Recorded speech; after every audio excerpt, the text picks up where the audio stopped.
Unidad 1, Tema 1. El diodo. Ecuaciones y gráficas fundamentales. El diodo, cuya simbología es esta, es uno de los componentes más importantes en la electrónica. Posee dos pines, ánodo y cátodo, y dependiendo de cómo se conecte, varía su comportamiento. Voy a conectarle una fuente de voltaje en este sentido, cátodo a positivo y ánodo a negativo. Cuando el voltaje en el cátodo es mayor al que hay en el ánodo, el diodo se comporta como un circuito abierto y se dice que está en polarización inversa. Como característica principal, no fluye corriente a través de él, o bueno, casi, porque siempre habrá una pequeña corriente del orden de micro y nanoamperios, llamada corriente de saturación en inversa. Si ahora conecto el ánodo a positivo y el cátodo a negativo, el voltaje en el ánodo es mayor al que hay en el cátodo. El diodo se comporta como un circuito cerrado y se dice que está en polarización directa. Como característica principal, fluye infinita corriente a través de él. O bueno, casi. Tenemos una ecuación que define la cantidad de corriente que pasa a través de él según cuánto voltaje le apliquemos, llamada ecuación de Shockley. Y S es la corriente de saturación en inversa que vimos anteriormente. VD es el voltaje que le aplicamos al diodo. Y N es un factor de idealidad, que se determina según la calidad de construcción del diodo y las condiciones bajo las que se opera, que varía entre 1 y 2. Usualmente se toma en la teoría como 1. El VT es el voltaje térmico, que se determina con la siguiente ecuación. K es la constante de Boltzmann. T es la temperatura a la que está sometida el diodo en grados Kelvin. Y Q es la magnitud de la carga del electrón. Para 25 grados Celsius, que es una temperatura ambiente muy común en electrónica, el voltaje térmico es de 25.7 milivoltios, aproximado a 26 milivoltios, pero claramente variará según la temperatura que usen. Simplificada la fórmula, se obtiene esta, que es más cómoda de trabajar. Para valores positivos del voltaje ánodo-cátodo, se observa un comportamiento exponencial muy abrupto, y para valores negativos, una recta, que es la corriente de saturación en inversa. Por lo tanto, esta fórmula describe su comportamiento en ambas polarizaciones. Una región muy importante para tener en cuenta es en la que el voltaje en polarización inversa es muy grande.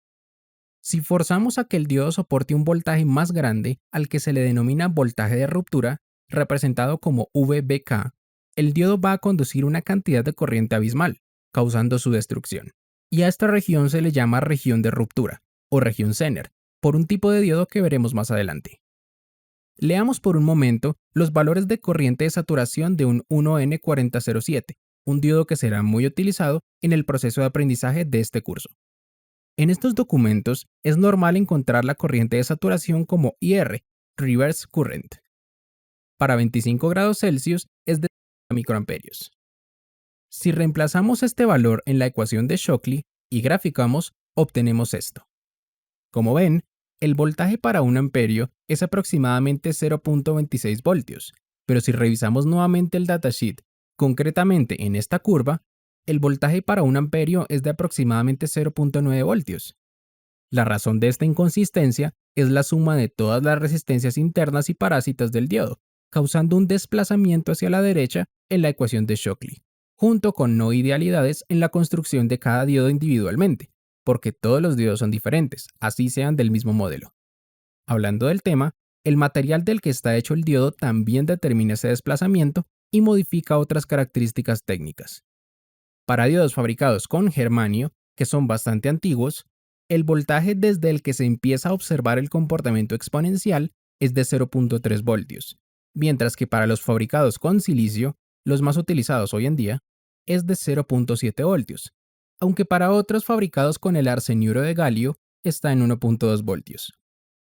De hecho, sin importar el material de construcción, si modificamos la temperatura a la que se somete, usualmente entre menos 50 y 150 grados Celsius, el voltaje térmico cambia y por ende el desplazamiento de la gráfica. Dicho esto, el comportamiento de un diodo en los circuitos que analizaremos más adelante se suele modelar siguiendo tres modelos diferentes. El primero es el ideal, donde no existe corriente de saturación, el diodo conduce corriente inmediatamente después de que el voltaje ánodo-cátodo sea mayor a 0 voltios, y la corriente sigue una línea totalmente vertical hacia el infinito, únicamente limitada por la corriente que le imponga el circuito al que se conecta. El segundo añade una fuente de voltaje en serie al diodo ideal, logrando un desplazamiento hacia la derecha. Como los diodos de silicio son los más utilizados en los circuitos que analizaremos posteriormente, esta fuente es de 0.7 voltios, y este modelo suele ser el más utilizado. El tercero añade una resistencia en serie, que según el circuito en el que estamos trabajando, será dinámica o estática. El punto es que añadir esta resistencia da como resultado una recta ascendente que puede simular parcialmente la ecuación de Shockley.